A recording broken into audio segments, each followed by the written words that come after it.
Hello there. Welcome to Paranormal Experience with Kat Hobson. That's me. I am so glad that you are here tonight because, you know, I I love my time in Scotland. I love the people that I know there. I just am always enthralled to get to spend time with them. And my guest tonight is one of my favorite people there. He is brilliant, he's kind, he is a strong family man. He's been writing since he was 12. He is a brilliant author and he's a professional medium. But first, I just wanted to let people know that I did not realize that this is Breast Cancer Awareness Month. And I had to go and do some blood work and stuff. So they said, well, why don't you get your mammogram? And let me tell you, I am just as adverse to getting the girl squished as anybody else is. But you have to do that. You have to do that for your family. You have to do that for your kids, your grandkids. You want to be able to go and watch them play ball while you sweat out in the hot sun. It is one of the things that we do not just for ourselves, although that is the primary, but we do it so that we can be with our families going down into history. I want my grandchildren to be able to play with me and I want to watch them grow up. So squish them, ladies. It works. And that being done, that's my PSA for the day. Now, I want you to meet my friend Lee Dunn. Lee is just fantastic. He is kind. He is nice. He is a professional medium. He works with Scottish Paranormal, Haunted Scotland. And Lee, I'm so glad that you're here tonight. Hi. Hi, Kat. Nice to be here with you. Thank you. One of the things that always has struck me, and we haven't really spent that much time together, but you're so calming, you're so kind, your your your gifts are really, to me, fascinating. I'm around a lot of psychics, and to a degree I am one. I am not in any shape, form, or fashion that I'm aware of a medium. I don't see them often. Sometimes I do. um, I don't hear them like I'm sitting face to face with you chatting, which I understand can be done with you. And I met a young woman by phone here in the US last year who Rick McCollum called me and said, "You've got to talk to this woman. You're not going to believe it." And, he doesn't get that fired up too often. You're his friend too. But I was just like, really? I don't know any mediums that are like that. Well, she called me and she was like, "Well, do you want a reading or you want to talk about being on the show?" I said, "Well, if you've got something for me, then I wouldn't mind having that, but I'm definitely interested in hosting you." And she just went, "Da, da, da, da, da." And all of the names that she had were not names that anyone would ever associate with me through social media. And except my dad. My dad was on social media, but just as granddad, not as Gordon, right? So it was really wicked cool. And that was my first experience with a medium like that. And she was like, "Well, that's what I am primarily. I'm psychic as well, but mediumship is my bag." I always thought those things go together. And did I say her name? Her name is Heather Besser. If you find her on Facebook, get a reading. But you know, it's really astounding what all is open to you as a medium, right? Yeah, definitely. It's one of those things people quite often ask, "What's it like being a medium?" or "How do you switch off? How do you turn on?" When actually, I don't really know any different because it's just been there for quite a number of years, as far back as I can remember. So I can't differentiate between what that's like and what others would perceive as normal. It's just the way things is. Okay. So, was this something you did as a child? Yeah, I think so. I'll tell you a couple of stories from when I was younger. So my first experience, my first paranormal experience, I guess you could call it, was when I was probably only about 2 years old. And I remember visiting my grandmother's house down in Leicester, which is in England. Live in Scotland now, but family is from England. And I can remember going into this cottage, and on the right hand side there was a sitting room, and I can remember an old man on what I can best describe as a hospital bed. He had an oxygen mask on, and he took it off and he smiled at me. And we then went into this kitchen. The kitchen was at the back of the house. And I can remember that. It's a core memory. It's something that I can recollect the detail of really clearly. And I told my mum and my grandmother this story a number of years ago. And they were a bit gobsmacked. They were actually, well, yes, we were there, but you were only 2 at the time. I didn't know that's how old I was. I just have a memory. Wow. You were only 2 at the time. But it turned out that we were visiting that household because the widow's husband had died. And what I'd seen in the sitting room was the apparition, or the ghost, if you like, or the spirit of that man who had since passed away. So I remember that really clearly. And then I had a whole range of different things that happened when I was younger. Seeing spirit in hospitals when I was in hospital with family members, or any visits. I met a policeman in the middle of a field when I was about 8 years old, and remember his old shiny buttons and the old uniform that he had on. And I was lost at the time. I was looking for my brothers, and I got lost in the hayfields. And this policeman appeared out of nowhere. Told me that his name was George, and basically told me how to get out of the field. So I did that. Roll forward a number of years, tell my parents about this when I'm a teenager, and it turns out that I had a very distant relative called George who was in the police going back into the 1950s and the early 1960s. So had that been the spirit of George in the family? I don't know, but yeah, lots of experiences like that, which when I think back were probably the starting points to the mediumship that I now do. So yeah, I could tell you stories like that all day long. I could listen to stories like that all day long, Lee. This is something, I guess, because I've had just enough of a taste of it, right? I get precognition a lot. I do know, right? But I don't see. And if I do see, it's generally in shadow. It's something that it's scary to me a little bit to try to open that up, because I feel like I could if I wanted to. But you didn't really have a choice. It just came to you. It did. It came to me, and I actually avoided alleged haunted locations throughout my teen years because I was scared of it. And Yes. back then, nobody was there to help mentor me or explain what I was experiencing. I knew I was experiencing something, but it was quite scary at the time. So I avoided those locations. It is. Because I consciously try not to, because I don't want to see people in their death state. And when we were in Scotland, some of those deaths were so horrific. I knew I didn't want to see those. Okay. I didn't want to see,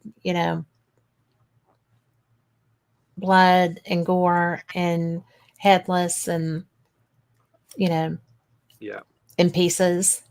I mean, I've always been afraid that somebody was going to show me that. And that is a hard and fast rule. If I go into a location, I'm like, I don't want to see a death state. Yeah. You can talk to me. You can talk to me. I don't want to see a death state.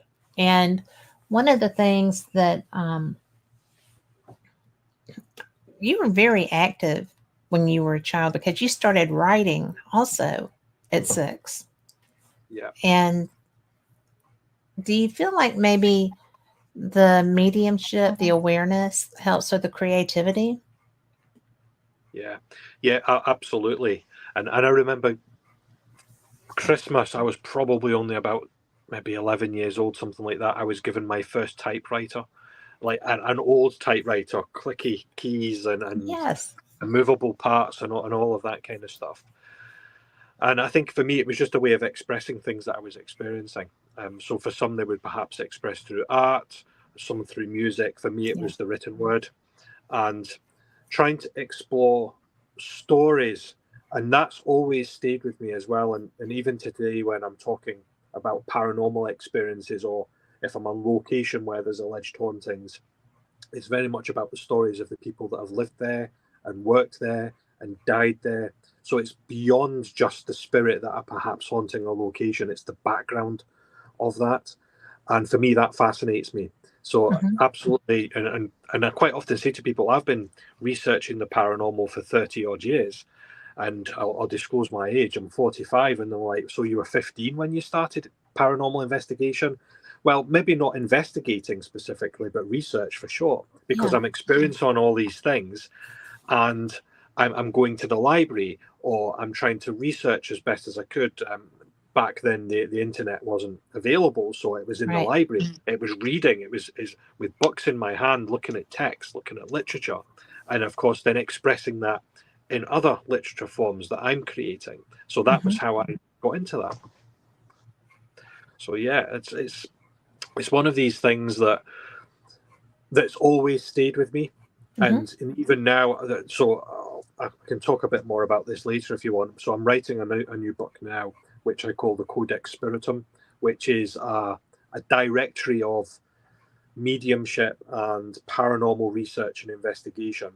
And I could quite easily create that and put it online and have a searchable database or a library online. But actually, I want to write that as a book. I want that to be a physical thing that you can actually hold. You can flick through the pages. You can look up the index, because that's really important for me. Because That index is huge. Absolutely. And that's where I came from. It's immersed in literature, immersed in books, writing and expressing in the written word. So why would I want to change that? That's just who I am as a person.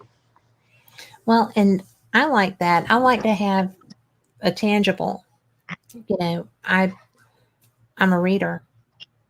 So that to me is the only way to go. I mean, it's not the only way to go. I know that other mediums, look at us here, right? But I am a reader. I've been a reader my whole life, and I got in trouble because I read so much. It was just like, you should be asleep. You're supposed to be napping. You should be doing this. Why are you still up? I got in trouble a lot for reading. But I like writing too. I'm just about through. And Rick McCullum, if you're listening to this, shut up. But I have been working on a book for 3 years. I've been working on 3 books for 3 years. And I finally, because I keep sticking stuff in my Google Drive. And so I was going through there, purging photos or whatever. And I found about 5 of my stories that I had forgotten about. And they're all paranormal.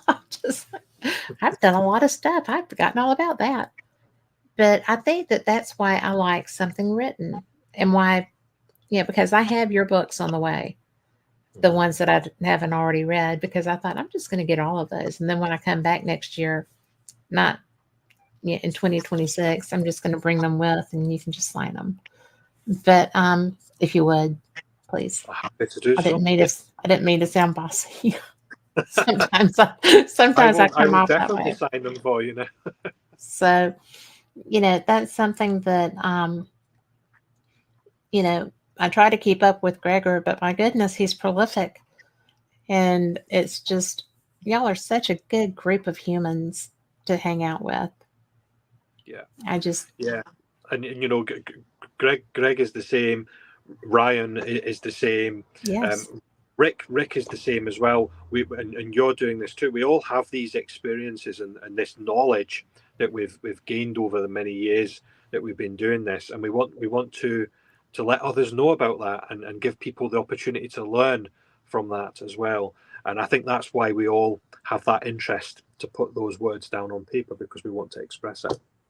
And I agree, because how many people have you run into that when you say, "Oh, well, I'm with Scottish Paranormal," or I'm a medium," and they're like, "Oh my God, how do you do that?" And I get that a lot. You Yeah. know, how can you possibly do that? It's so terrifying. It's like it's not terrifying. It's like that video that my cousin wanted me to look at last night that we talked about. It's just a woman walking through a family member's home. Yeah. And the funny part was in the comments on that video, people were like, "Oh, look, that's Pug. She's on her way to the kitchen to get a snack. That's the door she always used." And, different people were saying this, and other people were like, "Ah, yeah, you've got to burn that house down. You need to move." And I'm like, why would you do that? She'd still do that. If the house wasn't there, she would still walk her path, right? They Yeah. do that? Yeah. Yeah, absolutely. They will continue to do what they've always done, and I'm a great believer that spirit, when we pass, we go into a period of reflection. For me, the meaning of life is to learn lessons, and some of those lessons we perhaps we know, or we are aware of them. Others we don't know. Our soul is learning. We go into this period of reflection, and we reflect on the life that we've had, and we'll do that individually in spirit. We'll do that with others in spirit, so perhaps other family members or friends or acquaintances. We'll connect with their souls and reflect. But we also do it by revisiting those that are still here on this earth plane, Hmm. or we'll also potentially visit a location that we've perhaps lived in or worked in or died in, and we'll learn from those lessons as well. And for me, that's why we have those visitations coming back from spirit, because it's spirit learning and reflecting. And Interesting. that's my belief anyway, and that's based on the experiences that I've had, conversations I've had with other people over the many years that I've been doing this, and also the literature as well. So that's where I come from with that. Well, that's really cool. When my mom started to, well, she had Alzheimer's and she was coming and going, and things were kind of in flux a lot. And I had gone and taken her to dinner, and we were talking, and she was like, "Well, tell me about your shows." And I said, "Well, I do Fate Magazine Radio and I do Paranormal Experience." She said, "Don't you hate it when they're just standing there?" And I'm like, "Who?" She's like, "Well, when you're trying to go to sleep and they're all just lined up by your bed." And I'm like, "Really? Do you hate that?" And she's like, "When I was little, I would just tell them I was tired and trying to go to sleep. They needed to go talk to my mom." So they would some. And I'm like, "Grandma, too?" It's the first I knew, right? Yeah. And I said, "I don't get them lined up by my bed, but I do get them lined up in my head." So it's just, I don't see them. But then again, I've kind of put out, "Don't show me." So maybe that's why. But Yeah. I thought that was so weird that at that point in her life was the first time that we were talking about this. And even when she started getting worse, she was still in touch with that. And I thought, this is bizarre. This is really bizarre. Because my grandma, I always laugh and say my grandma was New Age before there was New Age. She was horoscopes and talking to people that had skill sets and stuff like that. So it's just, I don't know. Do you have them line up by your bed to talk to you? I mean, Well, it's been known to happen. get Yeah. out. If I've been out doing any work with spirit, especially on a location, my wife will always say to me when I get home, whether it's 4 o'clock in the morning or 10 o'clock in the morning, she'll always say, "Have you closed down?" So what does that mean? Well, when I go to work with spirit, I always open up. So that's my way of saying, "Da da, here I am, come and work with me." When I finish, I'm like, "Okay, I'm finished working with you now. Leave me alone." Yeah. Most spirit will respect that, but not all of them, because they have been people, and not everybody alive on this earth respects boundaries. So why would they do that in spirit? They just carry on as they would normally. So yeah, I've got home and tried to go to sleep in the morning, at the early hours of the morning, and we've had things happen. I've had TVs come on, I've had lights come on, the dog starts barking. I've even had shared dreams with my wife. I've woken up from a Wow. nightmare, and my wife has also woken at the same time and experienced a similar or not the same dream. So yeah, so there's definitely something there, and it's not unusual for me to wake up and like yourself, sometimes I see them, sometimes I don't. It just depends. I might just be aware that there's somebody in the room, or I might wake up and actually see the form of a shadow. And I know, and when I see spirit in shadow form, for me, it's a bit like looking at a sheet of paper. So you can Hmm. see the silhouette, but if you turn the paper on its side, it's so thin, there's no substance to it. So Yeah. it's almost like the two-dimensional, this silhouette. So I see that in the room as well.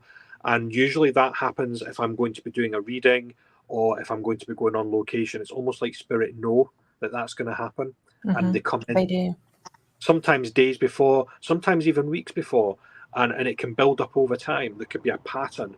And spirit, for me, always work in a pattern. They don't do anything by random effect. Everything is done in a pattern.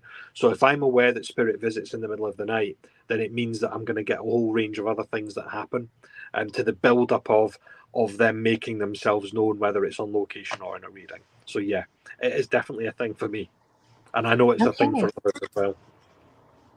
Well, I mean, because to me, that's one of the things I don't want, you know. Yeah, yeah, And but so far, I mean, the first time in this house that I had somebody just show up, I was meditating and I had forgotten to shield. So I have a specific place that my meditations take me, and it's a very safe, comfortable, happy memory place. And so I was just on the porch swing, and I'm just rocking and enjoying a breeze, and there's mint down and planted in front of the house and whatever. And this long, tall man with a fedora kind of hat walks in, and he just sits on the other end of the swing. And I'm like, this is my meditation. Who are you? And so, but he wasn't intrusive. He wasn't bothersome. I just was like, well, this is new, but okay. I don't know you. And then I started thinking, I do know you. This is the man whose house the front porch I go to belonged to. It was my aunt's dad, who was my childhood hero. And he died when I was in eighth grade. And it was wow, the most devastating thing to lose him because he was fabulous. And so I'm sitting there and I'm like, well, I'm fixing to wrap this up. I've got to get back to doing things. But I'm so glad that you came to sit with me. And, I was talking to one of my mentors later, and she was like, oh, that was the shadow man. And this, I was like, no, it really was not. I promise.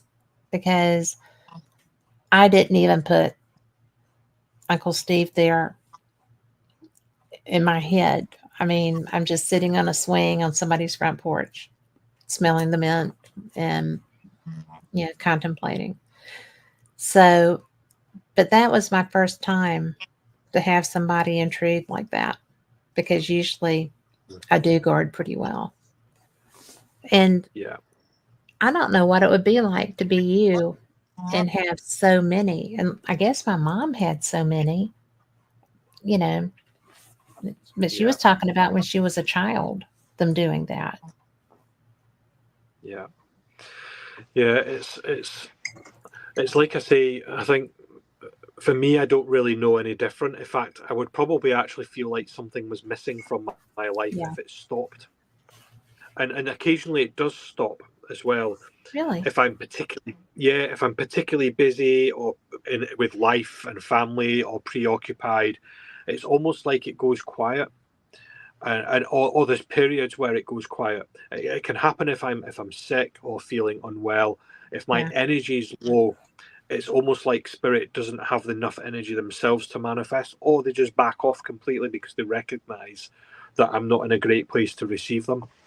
It doesn't completely stop, but it does. It can go quiet for days or a couple of weeks, and then it builds up again, and some things come in, and it happens unexpectedly. You're in that meditation there, Kat, and you didn't expect to have that encounter. And that's what happens as well. And I always say this, 9 times out of 10, I'll go into a location or I'll be in a place and I'll say, is the spirit there? And I might see something or experiencing something. It's actually when I least expect it, when I'm moving between rooms or when I'm not actively calling out. And it's exactly the same way in receiving information from spirit. If they provide information, sometimes I hear them, sometimes it's just a precognizance. I'll just know, I'm just aware, or a sentience. And I always say to people, it's a bit like lasagna or garlic bread or spaghetti bolognese. You weren't thinking about Italian food a few minutes ago, but now you are, because I planted that in your head. Yeah. So when your brain is thinking about certain things and then something happens, well, perhaps that's your brain that's just giving you that. But when something sudden and random comes in that you didn't expect, then for me, that's likely to be an encounter with spirit, as you encountered it in your meditation. It was very comforting to me, because it was somebody, that it was somebody that belonged in that swing. So, because we spent many days, many afternoons swinging together. And, one of the things that I find interesting is that was before I set my rule. Because after that, I was like, I got to have rules. I can't have just anybody doing this. And they don't always show me, but a lot of times there's a physical manifestation, especially if I'm on an investigation. Do you have that happen? Like something happens that lets you know someone is there without seeing them, or do you just generally see them? Yeah. So I'm a great believer in spirit guides, whether it's a universal guide, whether it's the universe itself, whether it's a family member or a loved one. And I used to do this thing. I don't do it quite so much now, but I used to do this thing when I was going on a location. So I would be driving from A to B, and I would quite often say, as I'm opening up, if spirit's with me, if my guides are with me, show me a yellow car. So a yellow vehicle. I want to see a yellow vehicle. It doesn't have to be a car. It could be a truck or a van or some other kind of vehicle. I say, show me a yellow vehicle. And when I see that, I will know that you're with me. And usually I would. And yellow vehicles in Scotland are not that frequent. They are there, but you don't see them frequently. Or you didn't back when I did this anyway, perhaps more frequently now. Right. But I would see that. So I would look for those signs. And then when I'm in location, I would ask spirit to give me certain signs and symbols. A lot of the things that I experience are signs and symbols that I can associate into messages. And I've worked for a number of years in that way. One of the tells, in fact, I've got 2 tells. There's one that I experience and one that other people see me doing, and I don't realize I'm doing it. I go cold on the back of my neck. So if you imagine like dry ice on the back of your neck, so it's not wet, it's just cold. When I feel that, I know that spirit is coming around me, and I know that spirit is manifesting to do something, whether it's to let themselves be seen or heard, or whether physically going to interact. But my friends and those that know me well will also see me fidget. So I don't know why I do this. It's like my hands go a bit like this, and they'll say, you're picking something up. And I haven't even said anything, but they'll just know by my face or by me doing this that something's happening. So there's little tells and little things like this that I do consciously and subconsciously when spirit connects. I do the fidget thing. Oh, do you? Right, that's interesting. I do. And it's almost like an anxious fidget. It's like, I don't know. It just is.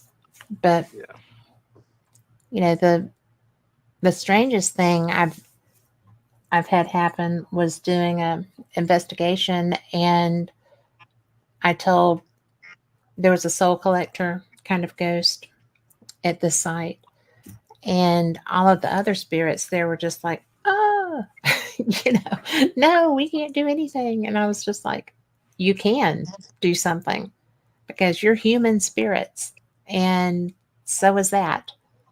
And the only thing that has any dominion over you is God. So if you want to leave this structure, you can leave. And they were all like, oh. And then they were like, well, okay, you know, and whatever person that was, I mean, I got rushed. Like my hair blew back, everything did. And it was funny because we were filming, and I had a gentleman sitting on either side of me, and they were gone.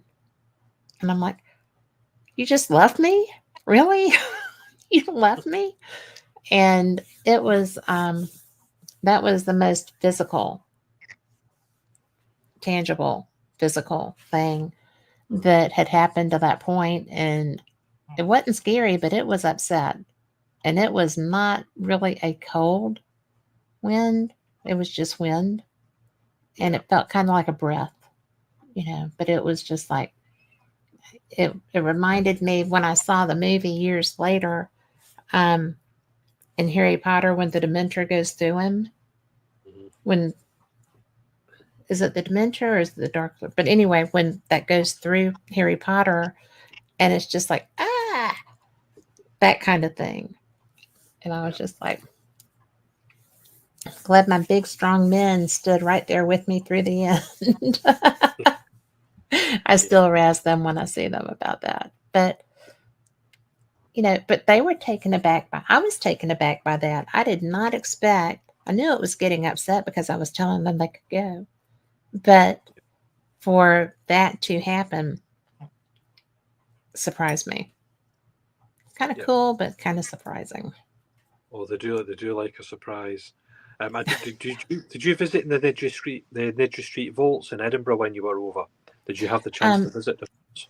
I did go in the vaults the first time, okay, but I didn't really understand the draw for them because I really like to go into places kind of cold. Yeah. And because this was supposed to be an investigation, I didn't know it was just a tour. And so I didn't know very much going down there. And I got more in the actual living environment than I did in the underground. The vaults, yeah. The reason why I'd asked that, I quite often tell this story. The story, it wasn't that long ago. Can't remember exactly how long, maybe a few years ago now. Occasionally I scream on location when spirit takes me by surprise, or if I see a spider, but that's a conversation. Spiders are a given. Yeah. God help them if there's a snake. Oh, I'm yeah, out. definitely. Demonic entities any day, spiders no. Yes. But yeah, but I was at the Niddry Street vaults, and we had there was a large group of people there. It was a public event. There were probably about 20 people. And there was one young lady, I would say maybe 20 years old thereabouts, and she was supposed to come with her friend, but her friend never turned up, so she was by herself. And I always like people to have a good experience on location, whether anything paranormal happens or not. And I could see it by herself. I said, I'll tell you what, come and spend some time with me. You can buddy up with me. Come round with me. I'll tell you what's going on, and just making sure she was okay and she wasn't by herself. Well, anyway, in hindsight, telling her to come next to me as a medium when things quite frequently happen was probably not the best idea. Oh. So here we are together, moving up this corridor, and it was a second. It was literally a second in front of us, maybe half a meter away, is this massive silhouette of a man, well over 6 feet tall, so really, really tall, really broad. And you could see him. He flashed in front of us for about a second and then disappeared again. Now, at that point, I was a bit taken aback because I didn't expect it. And I'm like, oh, but I didn't scream at that point. But she did. And she grabbed my arm. She saw him, and it was a male. She saw him at exactly the same time I saw him. She grabbed my arm and she screamed. And because she did that, And because it's human nature to copy those kind of things, I screamed as well. And everybody came on and it's like, oh, what's going on? What's going on? And we're like, oh, we've just seen spirit. We've just seen spirit. And she didn't let go of my arm for the whole night. I actually had bruises on my arm the Oh next my day. goodness. And I never saw her again anyway, bless her. But yeah, so spirit have the capacity to take you by surprise, even when you are asking them to do something. And I always laugh when people are like, taken aback and even myself taken aback, because it's like, well, you're asking them to do something, and when they do it, why would you be surprised? Because you've asked them to do something. But yeah, they Yes. can definitely do that, so watch out. Well, and it's like we don't really think we're going to get our request met. No. It's that's crazy to me, because I do that. I don't ever know if I'm going to experience something or not. And when we were at Temple this year, and I was so pulled around to the back of that structure, and I kept sitting there, and I had my my thermal imager, I had it up, and I'm thinking I'm seeing stuff, and I'm just like, oh, maybe I'm just wanting too much. I'm gonna quit this. I'm gonna go around with everybody else and just chill. And I couldn't leave that alone. And a lot of times, if something is pulling me that hard, it's not always a good thing, which you well know. It took me a while to learn that. But I was I was like a dog with a bone. I could not let it go. And finally, you were so patient, because I went scurrying around. I was like, can you please come down here with me? And you were so nice. Huh? Yeah, I remember it clearly. And it was so wild, because I thought it might be an animal, but it just felt like a man. And so then, were you still down there with me when that dog came up? Yeah, Came that's right. walking? Yeah, along the back part. Yeah. Yeah. But, I hadn't seen a dog. Because we could hear them walking. Mm-hmm. And so I was just like, well, maybe it was that dog. And it's like, no, wasn't that dog. But I want to say hi to April in chat too. So she's nice to see her in there. And Lori is there. Lori is thrilled that you're here, just so you know. Hi. But that to me was one of the most interesting things, because it was so primal. And then everything else was so ancient. And that's one of the things, I don't know. Have you been to the States? Have you been to the United States? Not yet. You're due. Mm-hmm. Our forests and stuff are not like when we were driving into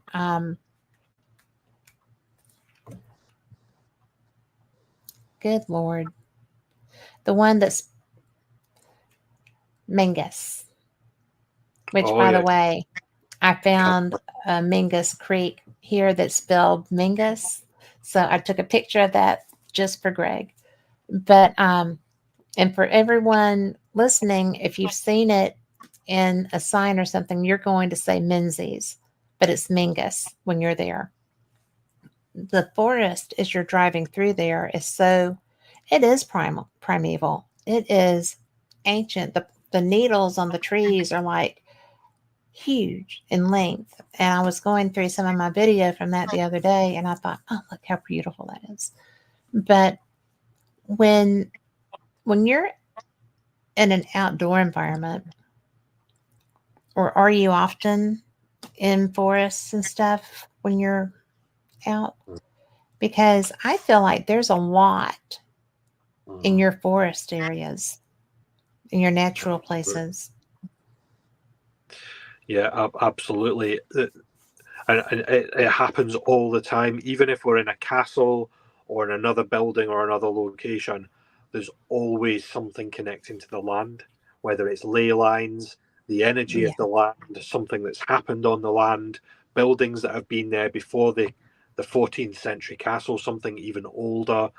And not that unusual to get connections to do with the Romans and potentially even going further back to Pictish times.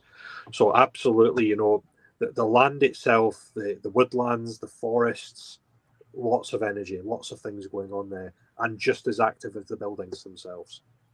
I would think so. And there is Rick McCollum in chat. Hello, Rick. But I think that it's so much fun because, like I said, we don't have anything that old. April says, let me read this.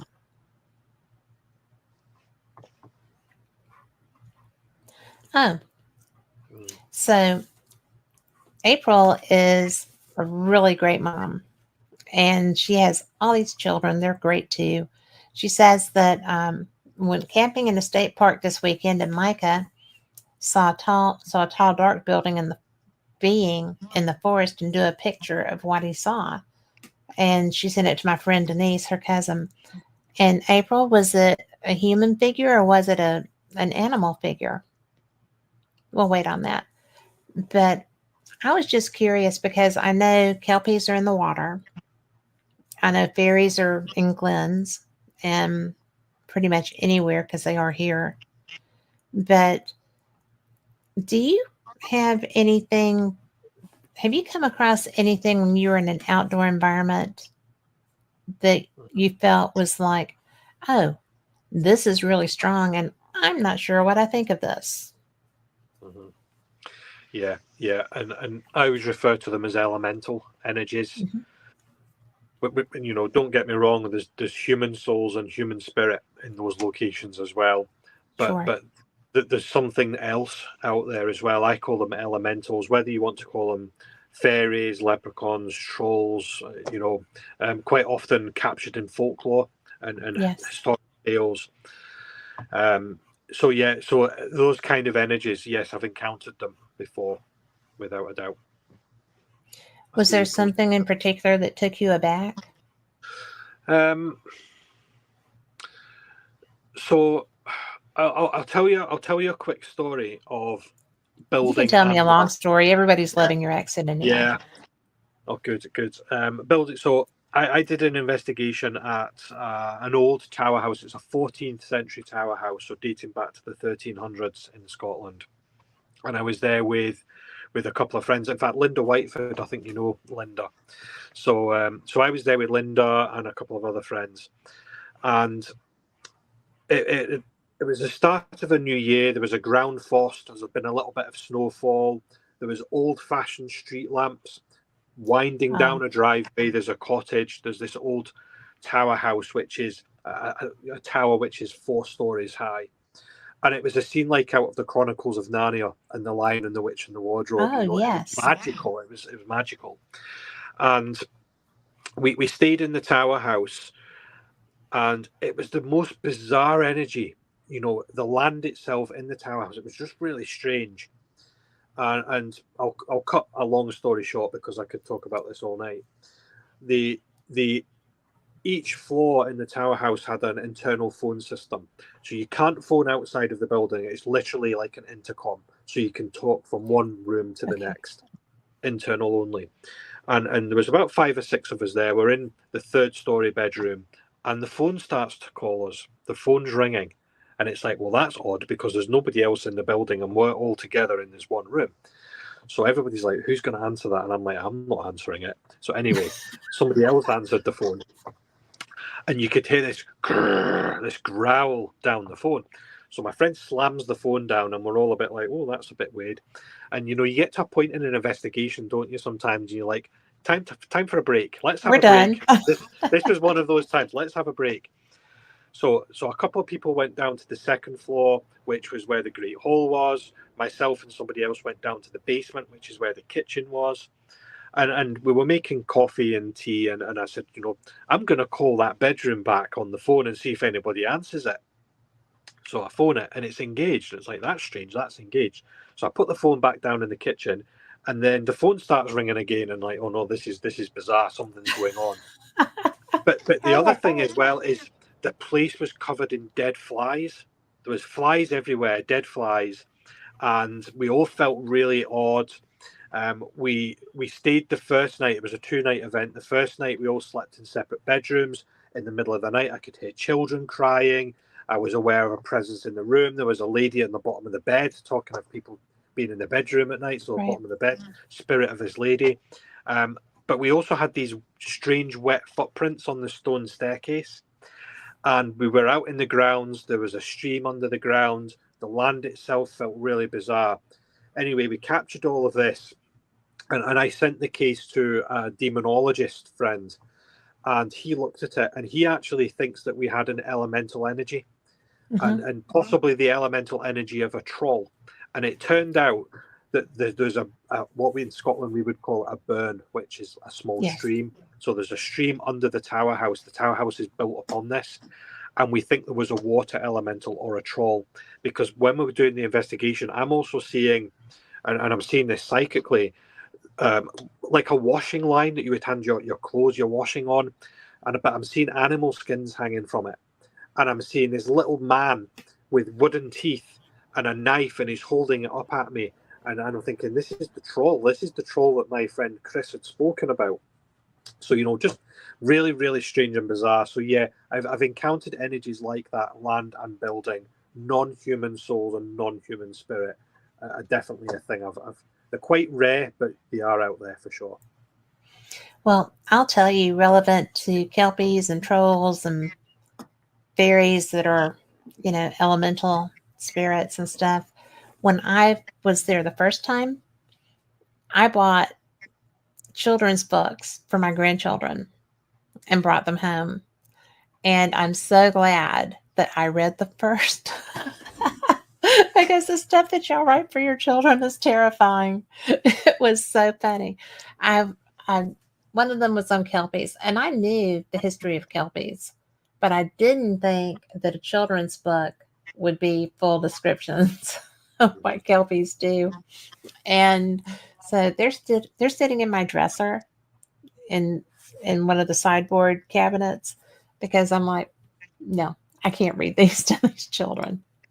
So maybe when they're teenagers, you know, but I was just, you know, the trolls featured largely in one of them, but I just thought, these are not children's books. I guess they are children's books there, but no wonder you're all full of, you know, whimsy and mystical things. You have to learn that to protect yourselves.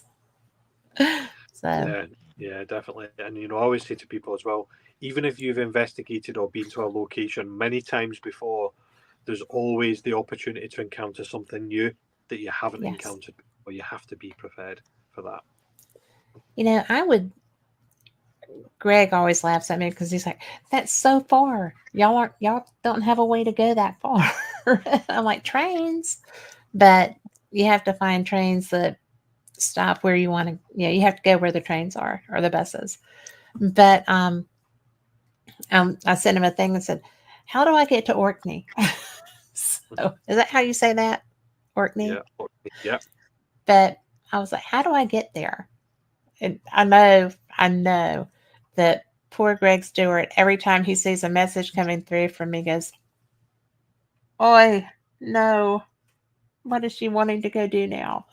But your country's so beautiful, and you have so much cool stuff to go and investigate, and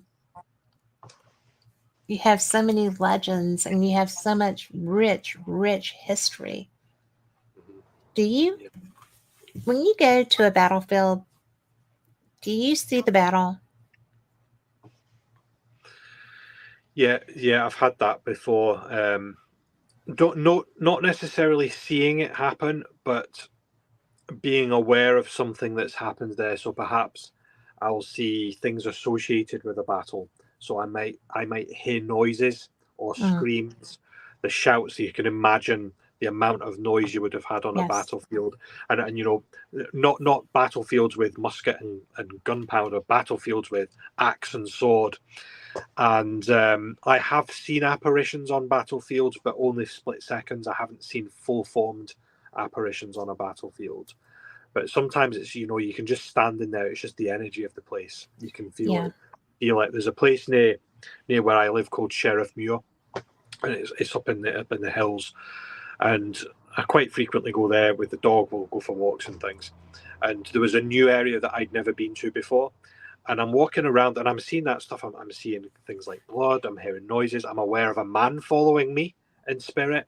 And I'm there with my wife. And my wife, she doesn't want to know about this stuff. And I'm like, there's a man following us. I can hear men talking. And she's like, da, da, da, da, da. I don't want to hear about it. She doesn't like that sort of stuff. And anyway, it turned out there'd been a battle at this particular piece of land, and I didn't know that. So I'm getting this stuff, and you'd mentioned earlier, Kat, that you like to go into locations cold without actually knowing any of the history, and I'm exactly the same, because I think if the more you know about a location, the more preconceived ideas you have of the things you might encounter. I prefer to go in and know nothing about it and just experience it for the way that I experience it. And that was a classic example, going into a battlefield and experiencing something that I didn't expect because I didn't know it was a battlefield. I had unexpected stuff happen at Culloden, and it hurt. I was like, I've seen it. I'm done. Thank you very much. But it was, I had 2 experiences while I was over there this time. One of them was at the Writers Museum, and the other was at Culloden, where I felt physical injury. And I don't do that as a rule. But we were the first ones to investigate the Writers Museum, so that maybe somebody had been waiting for an opportunity to share. That's all I could figure. Yeah. And then at Culloden, I had no idea that I was going to have an experience like that. And I decided that I really don't like those because it was like, I'm good, thanks. Do you ever have physical manifestations of injury? You do? Yeah. Occasionally that can get placed on. Like yourself, I have my boundaries and I have my things. When I'm opening up, I'll say, this is what I want to experience. This is not what I want to experience. And most spirit will respect that. But yeah, sometimes I'll get things, I'll feel stabbing pains where somebody's been stabbed, or I'll feel as if my arm's missing, or I might feel as if something smacked me across the back of the head. Luckily, most of the time, I'm just aware of it as an injury. So it's like, oh, my arm's missing. I don't feel the physical pain that soul would have experienced. But sometimes I do. It can happen as well. I might feel, if somebody's died of natural causes, like a heart condition, I might feel, my chest's really heavy. So I feel things like that. Luckily, it only lasts for a few seconds and then it's gone. It doesn't tend to hang about more than a few seconds. The one at the writer's house dissipated fairly quickly once we identified who it was. But the one at Culloden, I still have residual from that sometimes. And I thought, this is unexpected.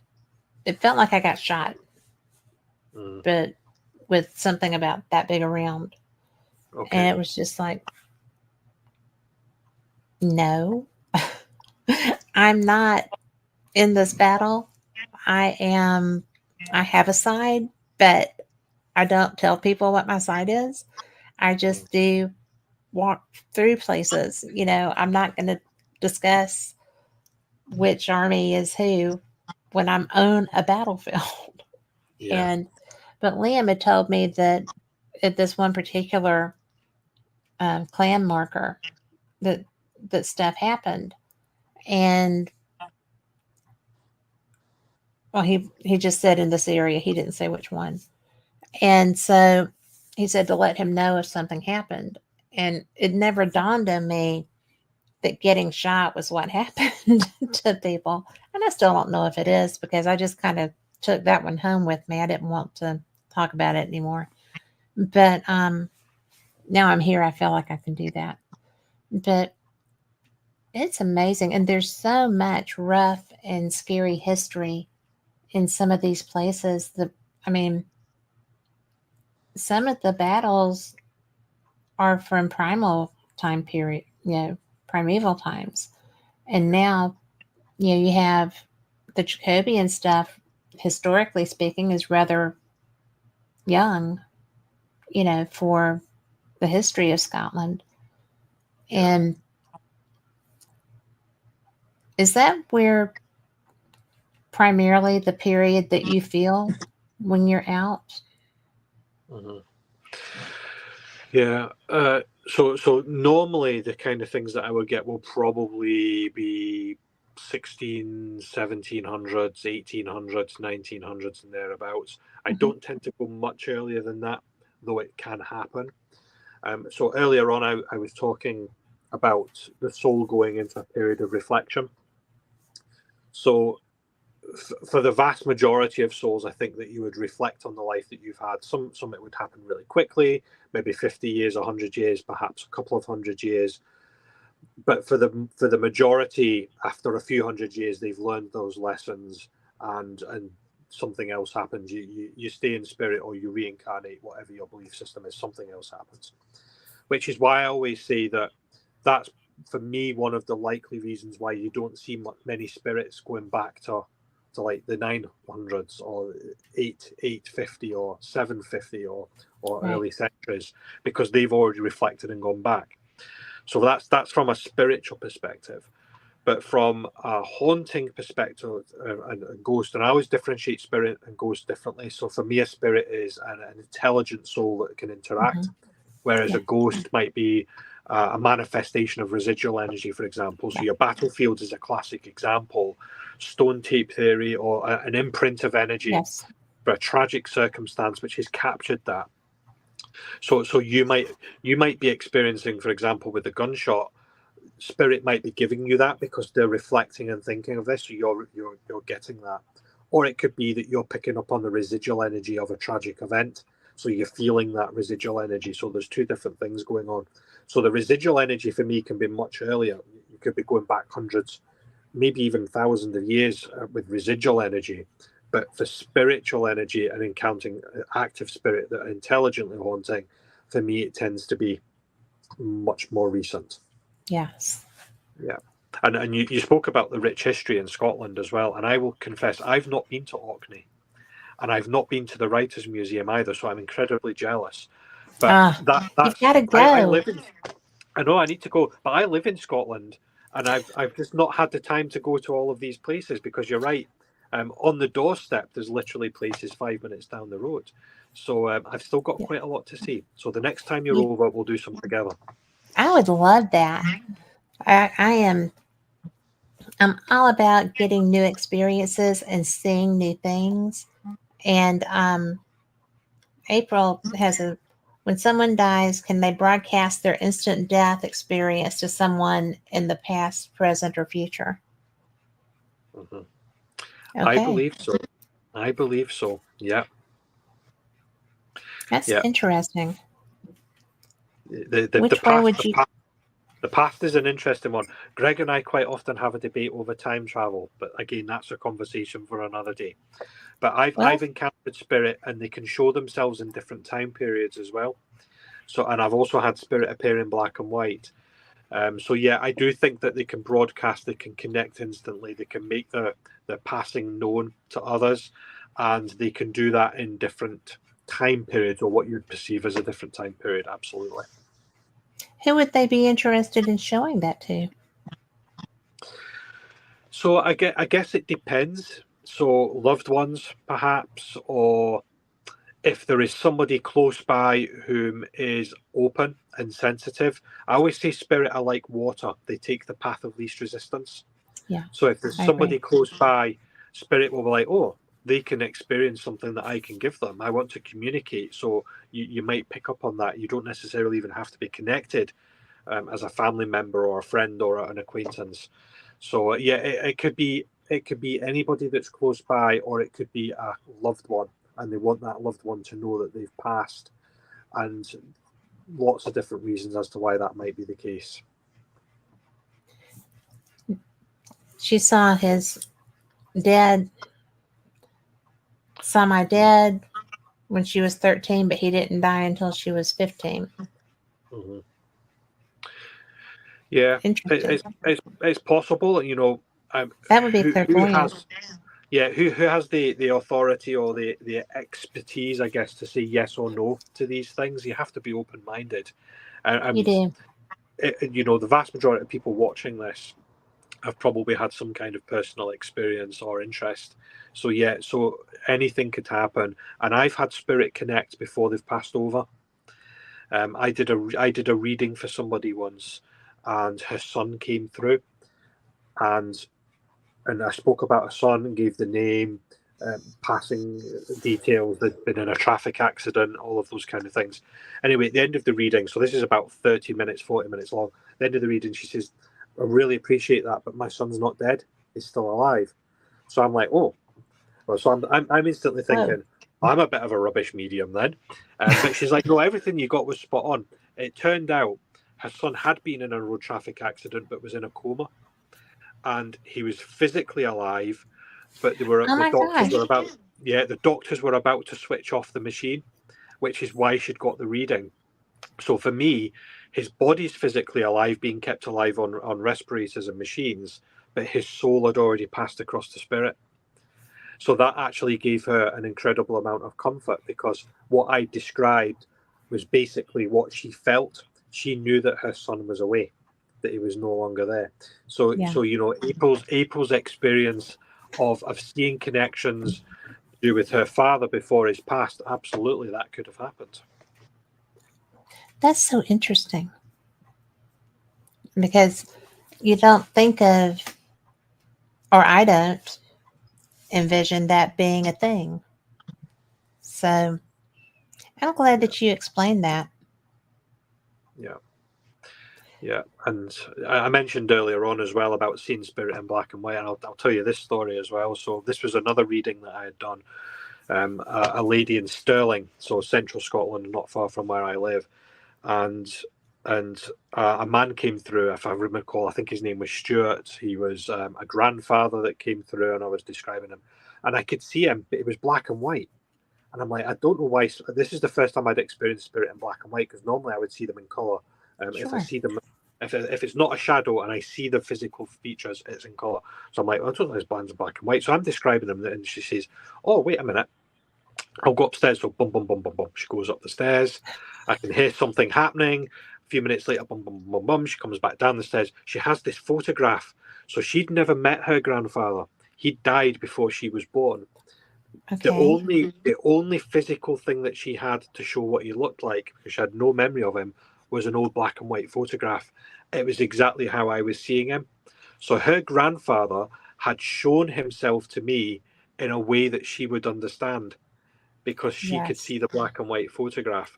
So spirit, but back to that time travel and back to spirit showing themselves in different time frames, or showing injury, or showing themselves younger or older. They can manifest however they wish to show themselves in that moment. That's fascinating.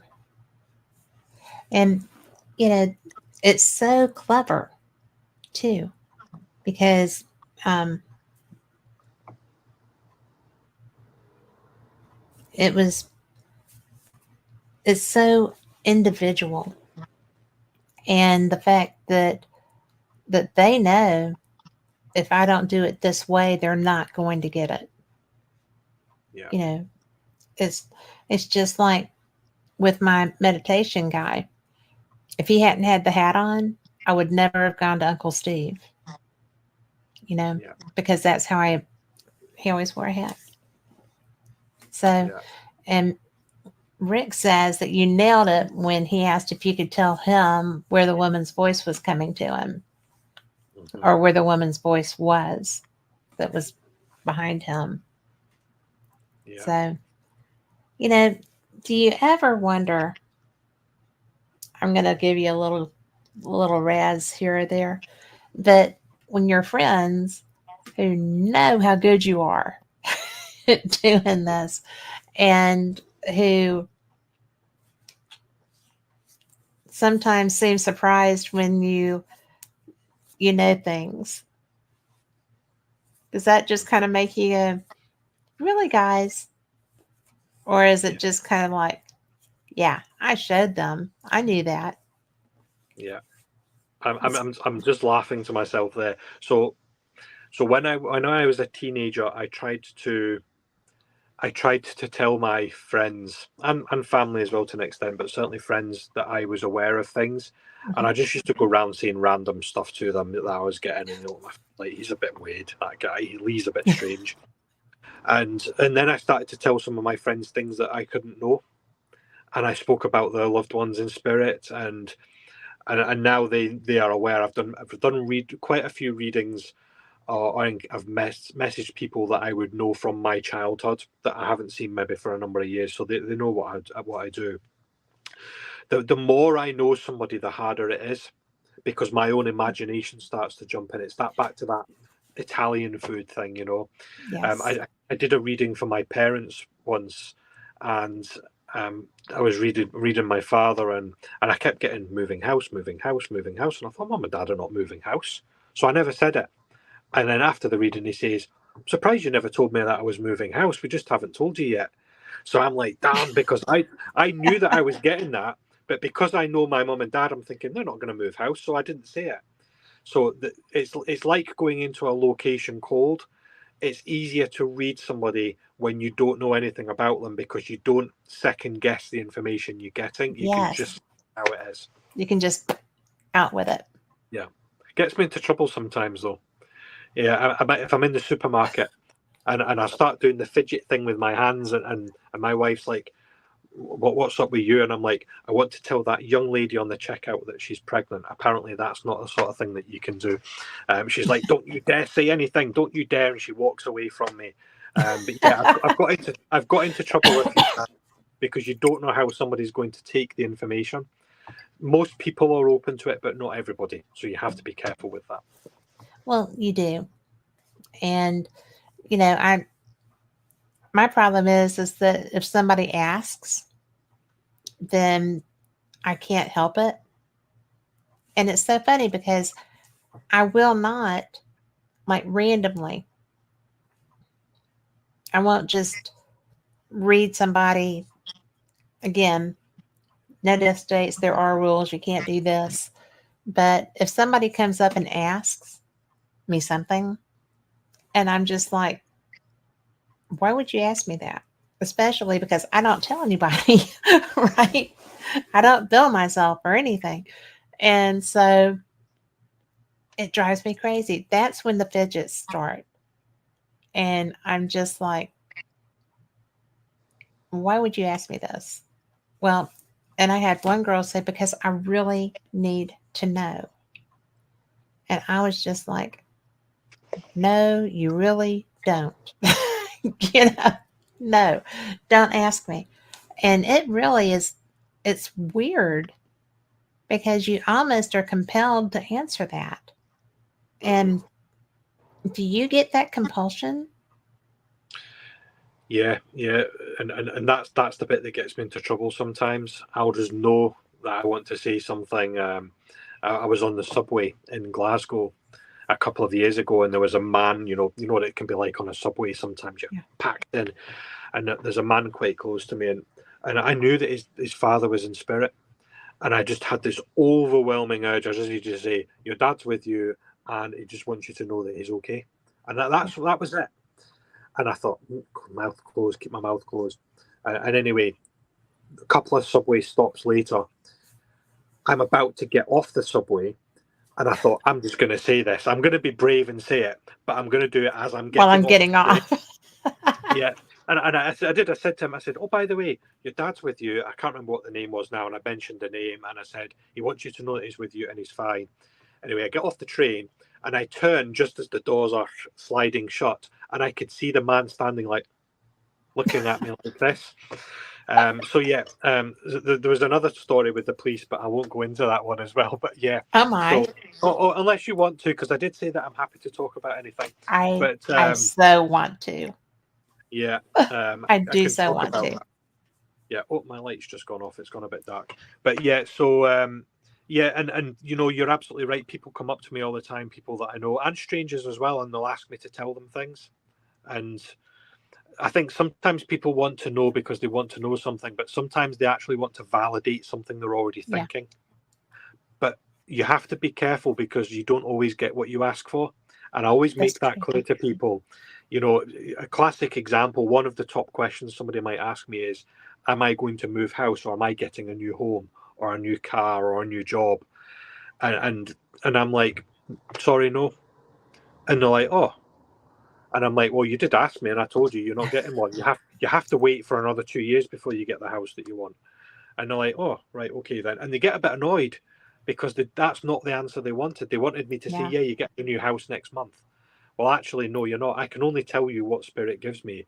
Or I might actually say, actually, I don't know the answer to that.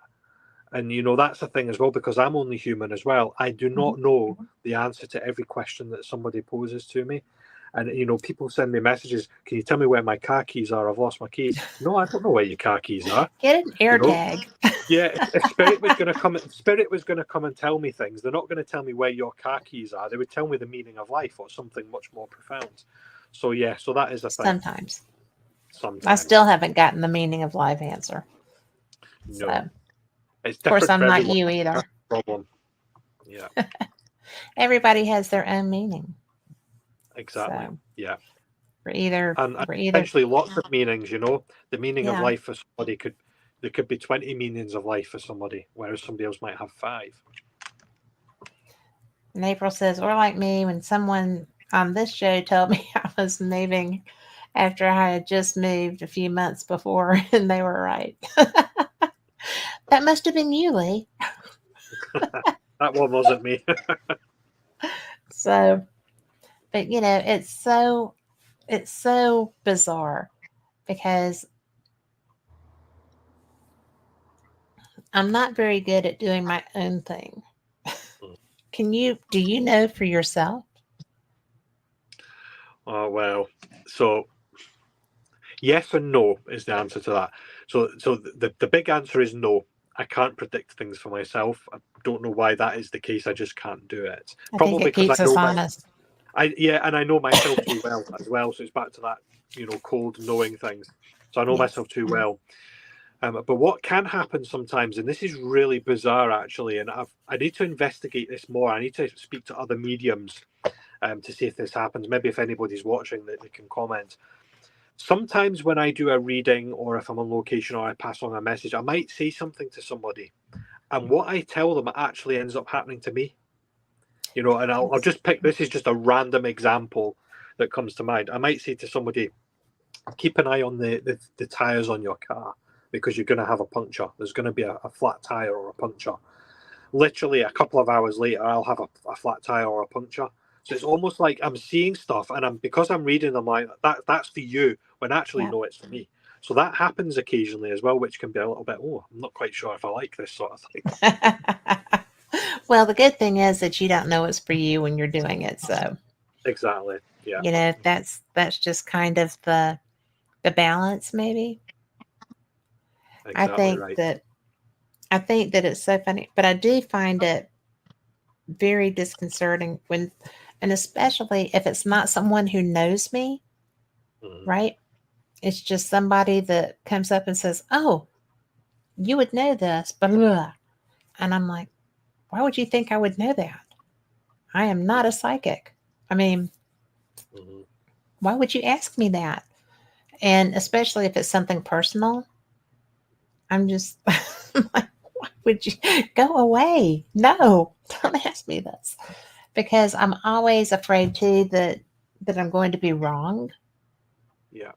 You know, I mean, I don't want to give somebody life advice. Do you ever do that? Yes, but I try not to. And spirit don't often do it either. Not in my experience. I can't speak for other mediums. And you know, the number one reason why somebody would come for a reading is because they want to connect with somebody in spirit. The second reason is because they need guidance. Perhaps they're feeling a bit lost, or they have a decision to make. They're not sure what the decision what they should do, what path to take. Right. And you know, in my experience, spirit never tells you what to do, because you've got free will and you have to make your own decisions. And I always say to people as well, I cannot predict the future. Sometimes things will happen, and yes, I might pick up on that and say this is going to happen, and occasionally there's nothing you can do about it. But most of the time, actually, spirit is like taking a photograph of your life, past, present, and future. And what they'll do is they'll say, based on the path that you are on, the things that you are doing right now, the things that you're saying, if you continue on that path, then this is what's going to happen. But you can change that path. You know, a classic example, I might tell a young lady she's going to have 10 children. And she might be like, I'm not having 10 children. And she does something about that. And then she only has 2 children. Right. But if I hadn't have said anything, would she have had 10 children? Maybe. But because I've told her and I've intervened, it's changed things. So, yeah, so I do give people advice where I can, but it's always with a caveat. And it's always emphasized, you know, it's your decision to make. You have to make that decision. These are possible outcomes that might happen. But also to remember, you know, I'm a human at the same time, and I'm not infallible. You know, I make mistakes. So what I tell you might not happen, or it could be wrong. And you know, that fear that you spoke about, if any mediums out there say I'm not scared or I'm not frightened of getting something wrong, then they're telling lies, because we're all frightened of getting something wrong. I think the real talent, if you like, is actually trying to see beyond that and having the confidence to be able to pass information on, if it's right or wrong. And you know, sometimes you might pass on information and the person you're passing it on to doesn't actually know. You could be talking about somebody that's passed. You know, families are incredibly complicated. So you're talking about a family member off a parent's side, or perhaps they've been adopted. They don't know what the lineage is, and That would be genealogy. Yeah. So you know, it's all of those things. You know, you just have to say it how it is. If the person receives it well and understands it, great. If they don't, move on.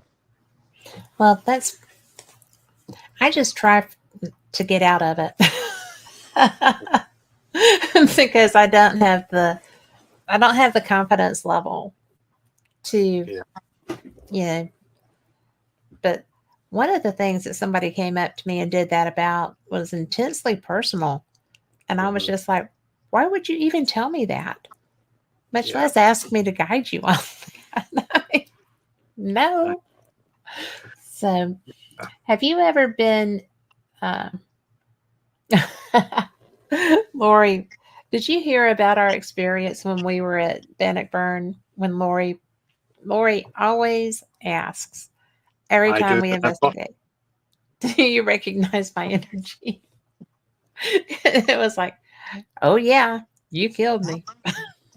So, so she was like, don't ask if spirit recognizes your energy. And she thought that I was crazy when I was telling her that. But not everybody is going to be glad to see you, even if they do. I mean, I'm always glad to see her, though. So there's that. So we travel well together. And we haven't killed each other yet. So, yay. So when you have children. Yep. And when you became a dad, this is sensitive. Is it okay? Yeah, sure. When you became a dad, do you guide your children based on your intuitiveness, your gift? Mm-hmm. Do they listen? So, first part of the question, yes. Second part, usually no, because that's what kids do. Do they usually listen to the parents? No, they don't. But then we always look so wise when they get older. I know. You have that coming. You know, yeah, exactly. So, I think you know, I do try and guide them as best as I can, or you know, I'll have feelings on things, and there's probably a mixture there of what my own brain is knowing, because I know information and I'm seeing things, and like my logic brain is saying this is how things need to be, or this is the decision that needs to be made. My intuition also sits alongside that, and I quite often describe something called intuitive perception. So intuitive perception is basically your current knowledge, the things that you already know and experience, your logic brain, your conscious mind, if you like, your subconscious mind, all of your senses, so touch, sounds, taste, sight, all of those kind of things, and also that elusive sixth sense. So just knowing something or being aware, the gut feeling or gut instinct. When you package all of that together, that's what I call intuitive perception. So it's making an informed decision. And you don't have to be a medium to do that. And I believe that everybody can do it. You know, I do. if everybody at some point in their life will just act on a gut feeling about something. It's that intuition that guides us. That's part of being human. I guess the difference with the medium, and for me occasionally, because I don't always get it right, is that I'm probably more aware of my intuition and I try to put my logic brain aside. So it's that whole head and heart argument. You know, sometimes your head says one thing, your heart or your instinct or your intuition, whatever you want to call it, tells you another thing. It's like, which one do you go with? I would probably be more inclined to go with my intuition rather than what my head always tells me. I would agree with that, because sometimes it's just, if you're too invested in a situation, it's going to be hard to go with your intuition. But that's usually probably when you most need to. And we have another question from April. Do you believe some things are a possible future, but others are set in stone? Yes, I do. Yeah. So the ones that are set in stone, that's what I call an anchor. So I believe that there are fixed points in time within our lifetime where certain things will happen, and they will happen for a reason. What that reason is, you know, it can be any number of things, but there are just some things that you can't escape. You know, I could talk to you about all different sorts of spiritual theories all night long. I quite often talk about something called a spiritual convergence. Mm-hmm. So a spiritual convergence, the simplest way of thinking of that is, if you imagine two, three, maybe four people from different backgrounds and different walks of life. So, you know, perhaps they're on an aircraft traveling somewhere. That aircraft then crash lands. You know, everybody's alive, so let's go with that situation. But they're now isolated, so they're perhaps in a remote area. They're having to survive. That's a convergence, because what you actually find there is you've got different individuals from different backgrounds that would normally have came together are actually now together and sharing a life experience. And that life experience, you know, you're encountering somebody for a reason. That's what I call an anchor. So some things will just happen for a reason, and there's nothing you can do about that. You can't predict it necessarily. It will just happen. But other things you can make decisions on. There will be things that you can control because you're actively making a decision. So if you don't know that you're going to be on the aircraft and it's going to crash, then you can't really say, I'm going to make a decision to go on it or not. You will just make a decision and you're in that situation. Whereas if you're deciding how many kids you're going to have, well, you've got control over that, because you're not waiting for, well, I suppose some people might wait for fate, but 9 times out of 10, you would make a conscious decision to have kids or not. So yeah, I do believe, as April's asked, some things will be set in stone and will just happen, and some things will be controlled. You can influence it. Well, kind of like the lady that decided not to have 10 children. Correct. You know, she had the information that was what it looked like at that time, and she intervened. Yeah. So. Yeah, and that's what I often do if I'm trying to give somebody guidance. If they ask for that during a reading, I'll say, well, let's look at a couple of different situations and possible outcomes. If you do this, then Spirit says this is what is likely to happen. If you do this, then this is what is likely to happen.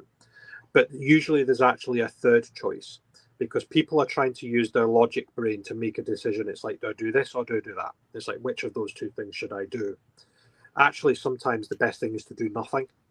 Leave it for a certain period of time. I always say, you know, you have to put a fixed time on it. Don't leave it forever, otherwise you'll be stuck forever. But give yourself maybe a month or 6 months. I'd say by the end of those 6 months, I will make a decision. And 9 times out of 10, by the time you get to the 6 months, your intuition's already telling you what you need to do. So you'll know straight away which of those two things to do.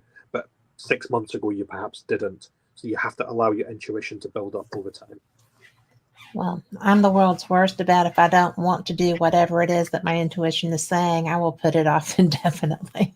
If it's going to be difficult, or if it's something that I'm intimidated by, which I know shocks a lot of people, that I do have, things that intimidate me. But it's so change is frightening, and making a sea change is very frightening. When someone comes to you, first of all, when people come to you, can you read anyone? Everyone? Most people, yes. There are occasions where I can't read somebody, and it may be the energy just doesn't connect, or it's not quite right. It's what I call human Wi-Fi. So being able to read somebody, it's you have to have an established connection, but sometimes the connection just doesn't happen. Perhaps the person is really closed off, so you're trying your best to give them information, and it's just like they're just not receiving it. So that doesn't happen. Or it could be that somebody's particularly vulnerable or going through a very emotional time, and for whatever reason spirit doesn't want you to speak to them. Or there's occasionally I'll get like a hand that's waved in front of my face. If you imagine that kind of movement, when I see that, that's my sign from spirit that I need to close my mouth and shut up. It's like, don't say anything to that person, because what you are saying to them, they've got complex mental health problems. What you're about to say to them is they just can't handle it. So not everybody is ready to receive information, so it won't happen, it won't connect. So that is a thing. But 9 times out of 10 I can actually pass on a message of some description. I can get something for somebody. That's interesting, because that means that your frequencies are just Yeah. Can you shut off? I mean, you said that your wife asked you if you shut down. Yeah. So I can shut off to an extent. It never completely stops. It's more like a filter. It's like I apply the filters, if you like, rather than close the gate. So I can filter things out. If I'm open and I'm in a room with people and I'm like, pick things up for them, I'm like, show me stuff, I'll go around and I'll pick things up. But if I'm in a busy room and I'm preoccupied or I'm doing something else, I'm with the kids or picking something up, I might get less, because I have to be open to it as well. And if I've got the filters on, whether I realize it or not as much information comes through. So there is an element of self-preservation in that. But like we said earlier on, Kat, sometimes just unexpected things happen, and I'll do things without realizing it. I mentioned the police thing. I'll tell you one of the police stories, because everybody's Oh, yay! Thank you. Yeah, so this is one of the times where I've had the utmost fear because of what I've done. So I was crossing the road. This was a number of years ago, crossing the road in the local town, and there's a young lady beside me as I'm about to cross the road. So we're standing at the edge of the pavement, and I didn't even realize I was doing this. I just turned around and I grabbed her by the arm, and I started just lecturing her. I just said, "If you do it, your mum will never forgive you." And I said, the whole point, your mum will never forgive you. And I realized what I'd done as soon as it happened, and I let her arm go, and I'm like, "Oh, I'm really sorry." So I then scuttle off. So I go back to the car in the car park where it's parked, and I'm saying to my wife, "You'll never guess what I've done." And my wife's like, "That's it. You'll be on CCTV. The police will be at the door and for assault and all of those kind of things." Anyway, luckily that did not happen. But the young lady tracked me down. She obviously found out by whatever means who I was, and she sent me a message. What I didn't know at the time is that her mum had recently died. She was really struggling, and she was contemplating taking her own life on that day. And she was thinking about how she could take her own life.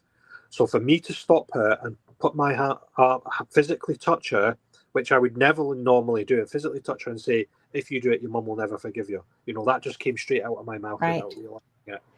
So those things can happen unexpectedly. I was crossing the road to get my lunch from the local deli shop, the local bakers. I was getting a roll or something.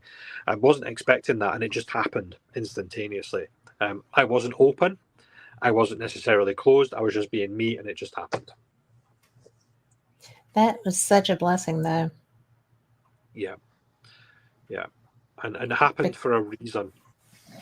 They always do, right? Yeah. I mean, I find that they always do. Yeah. That's pretty intense.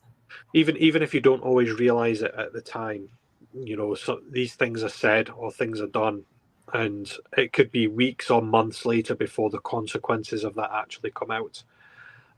Luckily, in my experience, it's always been a positive consequence, but there's always the opportunity for it to be negative. And I advise many developing mediums or those that are new to mediumship just to be really cautious if you can catch yourself. And this is one of the reasons I have done platform mediumship in the past. So for the Spiritualist Church or a charity event where I've been on stage, I think the largest audience I've done was maybe 500 people or thereabouts. So I've done quite large audiences. That is huge. And I can do it, but I don't like doing it because stuff just comes out of my mouth, and I would be really, really worried about saying something in a public forum that is perhaps very personal to somebody. And my mouth does get me into trouble in those circumstances, which is why I don't do it these days. It's not because I can't do it, it's because I don't like doing it. Well, that's okay. Stuff comes out of my mouth that surprises me all the time. So yeah, it comes in. You just have to say it, Kat. You just have to say it.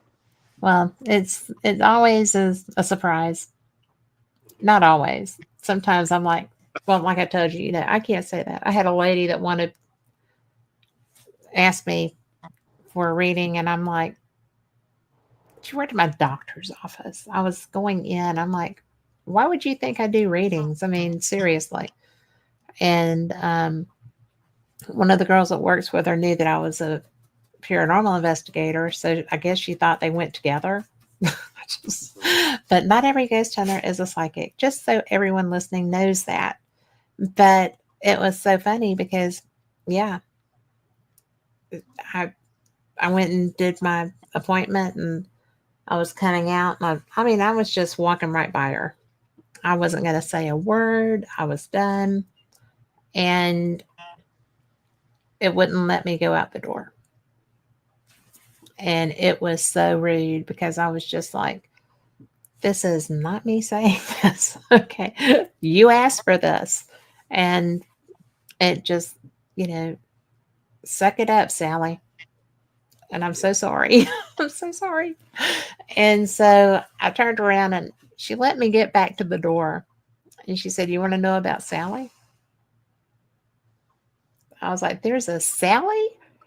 And there was. It was her dad or grandpa, whoever her male figure was, had a truck. He drove a truck. And here, truck drivers are very attached to their vehicles, and they name their trucks. And his truck was named Sally.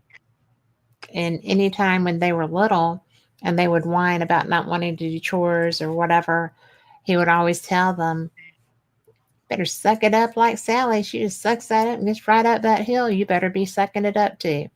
And I was like, get out of town. Okay.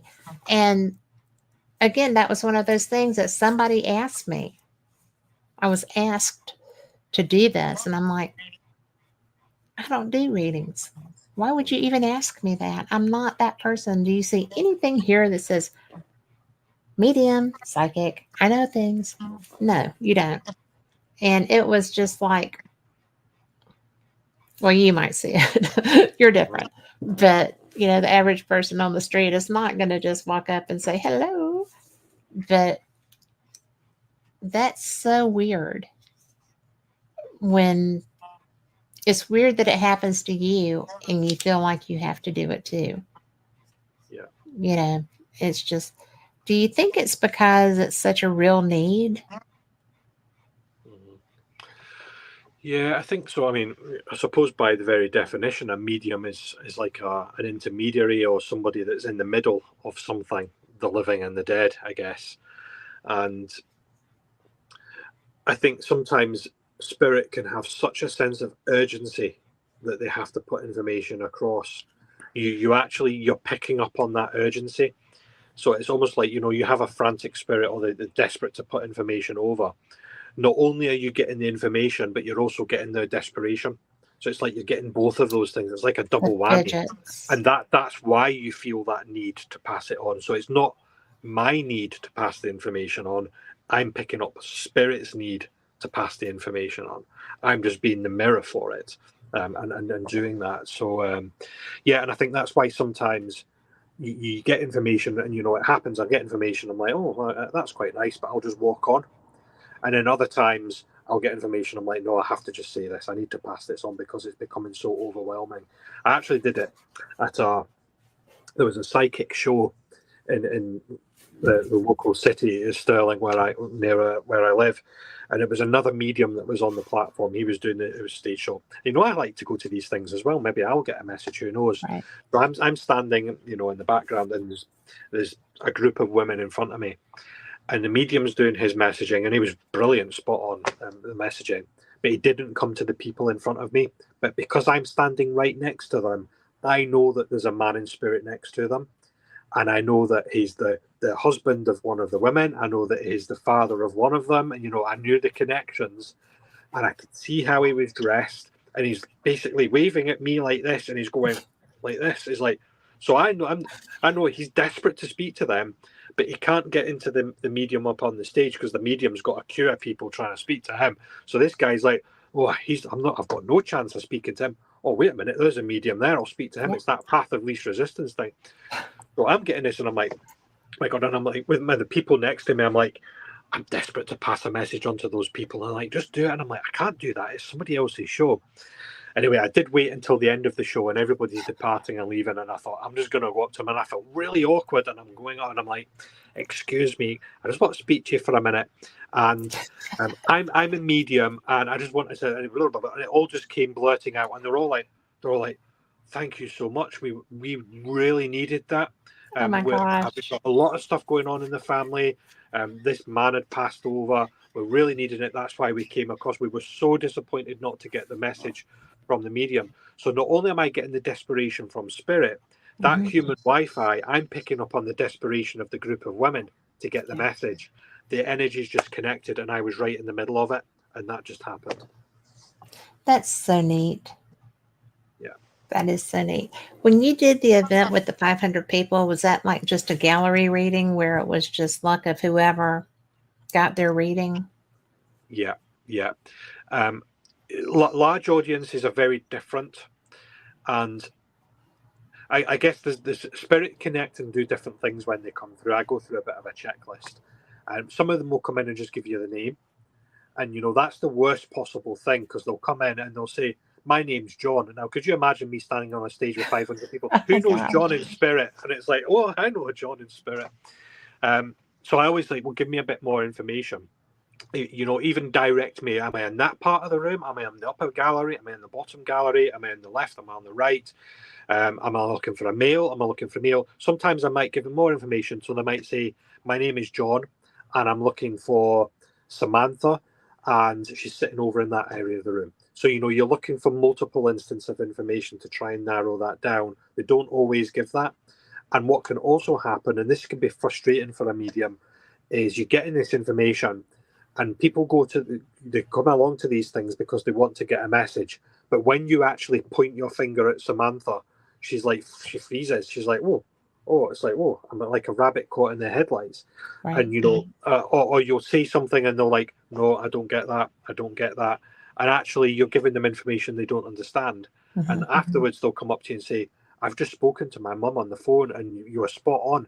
But at the time they didn't understand the messaging. So, there's a whole range of mixed things going on in those kind of situations. Wow.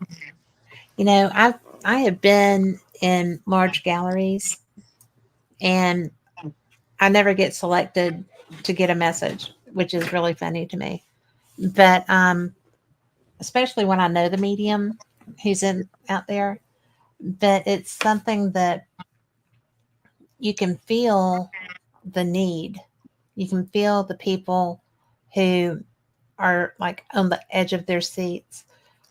Lori and I met at an investigation that had a gallery reading with Chip Coffey, for example. Oh, yeah. And, because he's like, who wants a reading? And I put my hand up, and he looked at me. He said, this has never happened to me before. He was like, but Spirit is saying not yet. And I was like, well, that's not nice. But another girl sitting behind us had lost her fiance, and it had been like a year, and she was still in such pain. And she and I wound up being very good friends. We've traveled um, to a couple of different places together, and haven't in a while because she's way up in Kentucky. But it was so bizarre because that was exactly who Chip Coffey was there for, because that spirit needed to get that message to that young woman's heart, because both of them were in so much pain. Yeah. And so I understood the not yet. So as I'm leaving the next day to go home, he's sitting outside, smoking a cigarette with his friend, and I'm carrying luggage and a ball gown over my shoulder and, heading for the car. And I stopped because his friend is my friend. I stopped to say bye. And he looked at me and was like, "Don't you do a radio show?" I said, "I do. I like it." And he said, "Well, you should probably be getting ready to be on television." And I'm like, "I'm not going to be on television." 2 years later, I'm on television. And I was just like, I would never in 10 million years have expected that to happen. Yeah. So it was different, but not yet. It's a good answer sometimes. Yeah, and it can be as blunt and as simple as that as well. I remember many, many years ago now, we're talking 25, maybe even 30 years ago.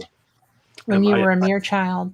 Yes, when I was a mere child and innocent and all of those kind of things. I went to a white witch and had a reading. And this is way before social media and, in the internet.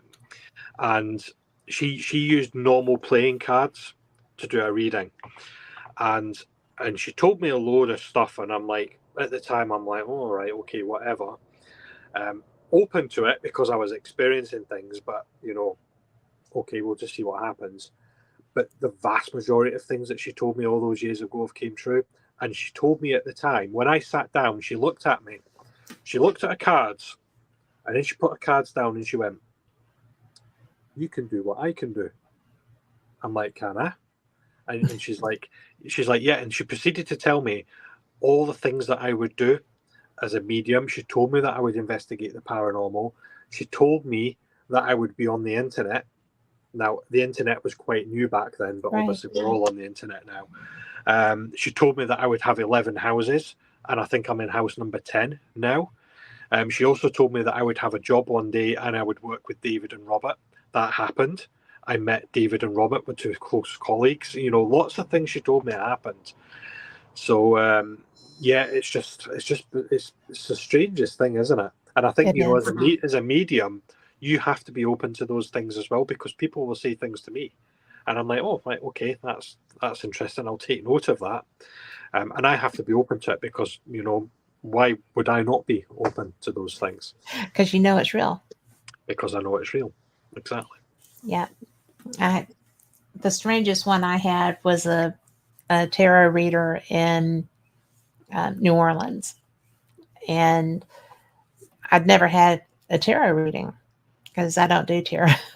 Not that I'm slamming it, but, But I wasn't expecting that. So she was like, "Come on, I'll do this." And I was like, "Whatever, I've got a 20, whatever a 20 will do, just, And so she does that. And then she starts going on with a psychic reading. And I was like, "Look, I don't have any more money. I don't have anything else to give you. So don't go past what your $20 value is." And this woman, we never talked, we never traded names, we never did anything. She got a little bit out of shape because she wanted more money. And I'm like, "I don't have it. I have no more cash." So as I'm walking away, because it was mediocre, right? And as I'm walking away, I am almost across Jackson Square from her, which is like where St. Giles Cathedral is, that big open area. And so I heard my name. And I turned around and I looked at her and I was like, I heard you. And she didn't get my name. We didn't get each other's name. Yeah. And so I walked back over there. I was confrontational for me. I walked over there. I was like, did you want something? And she just looked at me. She said, well, I don't know what you're talking about.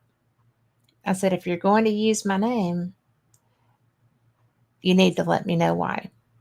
I don't mind answering questions, but don't be directing things to me. And I just turned around and I walked off because she was feisty at that moment. And how she knew my name was her skill. So I was just like, because New Orleans is full of voodoo and negativity sometimes. And I was just like, no, we are not doing anything negative about me. But that was kind of freaky. Oh, have we lost Lee? Can we get him back? Maybe he'll call right back in. In the meantime, we have got here some comments from April. She says that she is honestly freaked out when things happen that she knew beforehand, especially deaths. And I'm going to tell you that we have him coming back. I get freaked out by that too, April. There you are.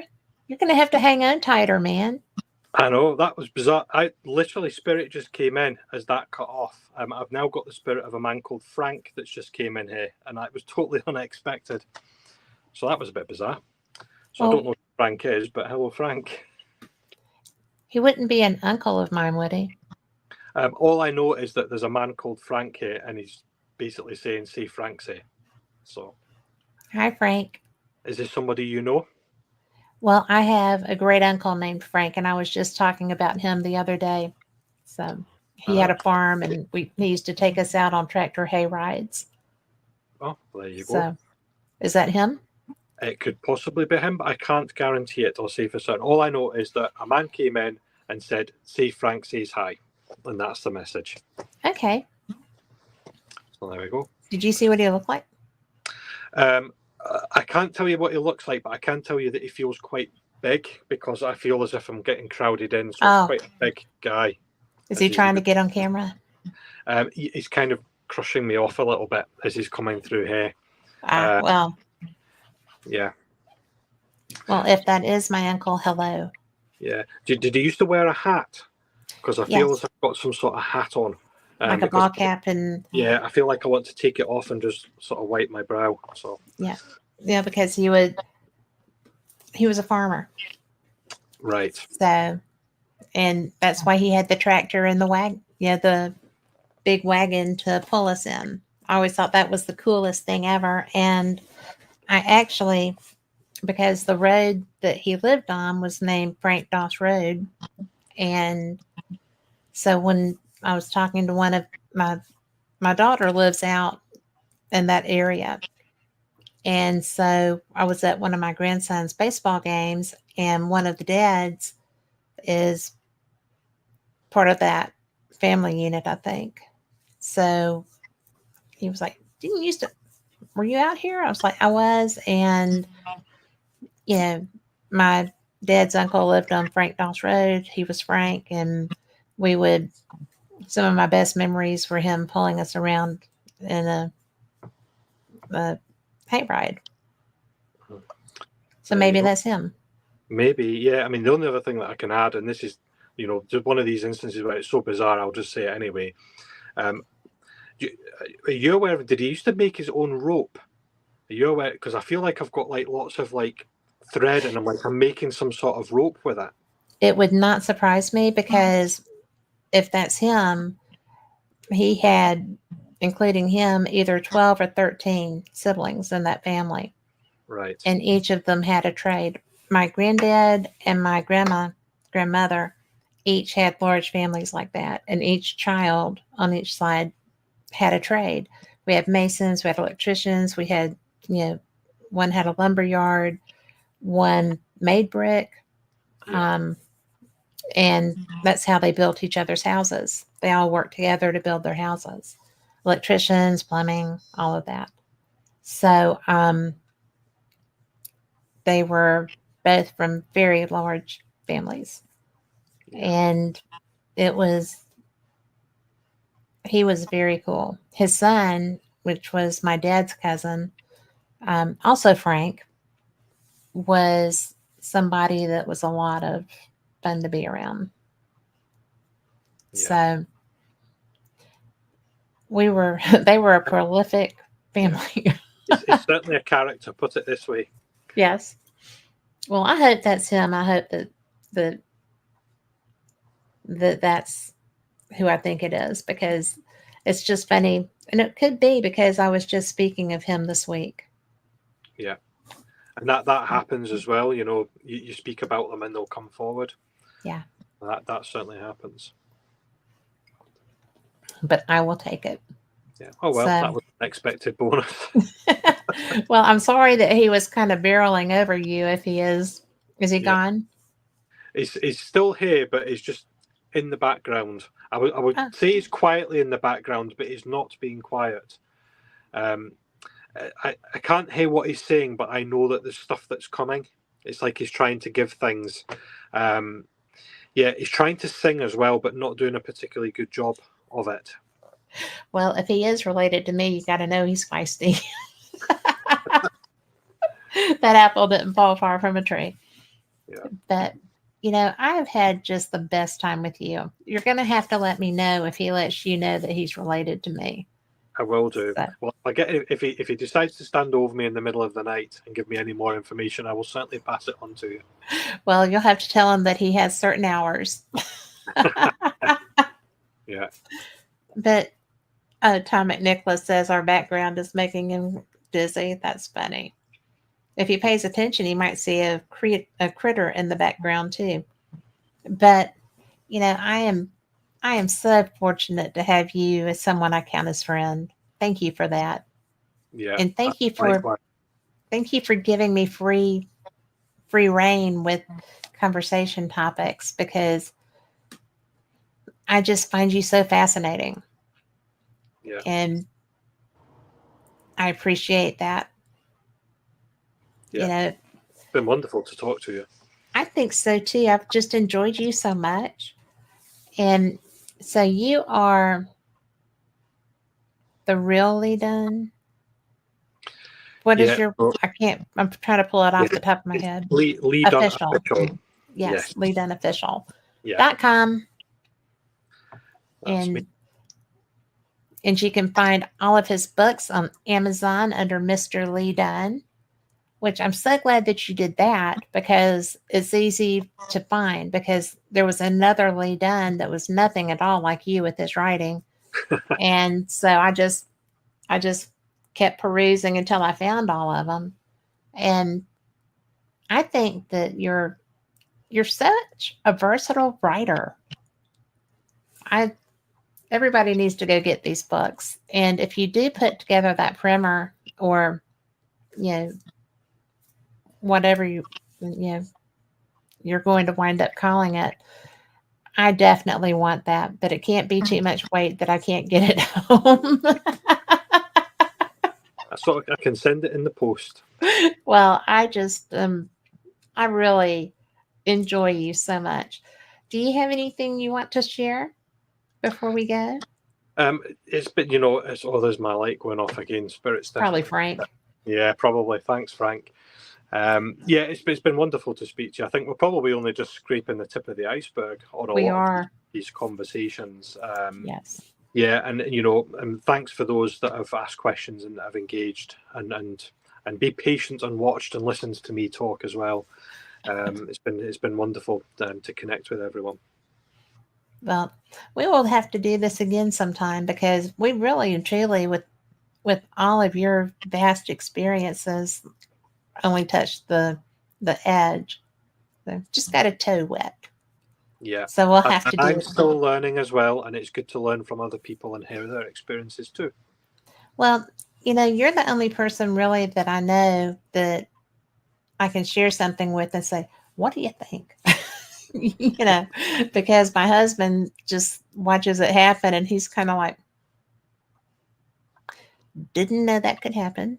I'm like, me either. No idea. It's just there. So it's nice to be able to bounce things off of you. And I appreciate you being willing to let me too. Yep, anytime. And I will And certainly see you when you're back over in Scotland. And if I'm back in the US at all, then I will let you know. please do, because I just found out today that I'll See Paranormal is in New Orleans, which is Right. only like a 5-hour drive from me. And if I'd known that they were coming here, I would have gone to meet them. So I told them who to get in touch with down there because they were very taken with Madame LeBeau. So I was like, well, let me tell you who to talk to. Yeah, there you So go. it's just anytime you're here, I just want to know. April said, come to Wisconsin. The weather would not be adverse for you. It's cold there. Oh, is it? Well, it's cold. It's about 3 degrees here at the moment. What is So, that Fahrenheit?